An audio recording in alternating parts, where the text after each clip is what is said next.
Et si je vous disais que les moineaux sont en train de disparaître? Ça, c'est un moineau domestique. T'en as forcément déjà vu dans les jardins, les villages ou même les aires d'autoroute. On le trouve partout où il y a des humains, on dit que c'est une espèce commensale de l'homme. Et cette relation, elle existerait depuis le néolithique, donc ça fait longtemps qu'on est potes. Mais du coup, le moineau, il est devenu complètement dépendant des humains au point de délaisser complètement son habitat d'origine. Il fait son nid dans les toitures, les murs, les trous de boulins, bref, au plus près des humains. Sauf qu'aujourd'hui, notre architecture a changé. On a tendance à rénover tous les vieux bâtiments et à boucher les trous dans les murs pour des raisons d'isolation. Ajoutez à cela l'agriculture intensive qui fait disparaître les insectes dont il se nourrit, et le moineau, il est en galère.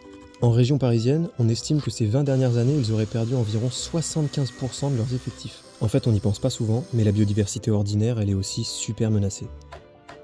Alors, pour aider les moineaux, je te propose de leur construire un nichoir. Tu peux leur faire un simple nichoir boîte, mais comme c'est une espèce qui niche en colonie, moi j'ai choisi de construire un HLM qui pourra accueillir jusqu'à 3 couples. J'ai trouvé ce modèle sur le site nichoir.net, alors je te mets leur lien dans la description. Pour les dimensions, rien de compliqué. Le trou d'entrée devra faire entre 32 et 35 mm de diamètre, tu peux utiliser une mèche plate ou une scie cloche. Pour protéger le bois des intempéries, je te conseille d'appliquer une petite couche d'huile de lin. Tu peux installer ce nichoir dans ton jardin, sur un arbre ou sur un bâtiment, en faisant bien attention à exposer l'entrée à l'opposé des vents dominants.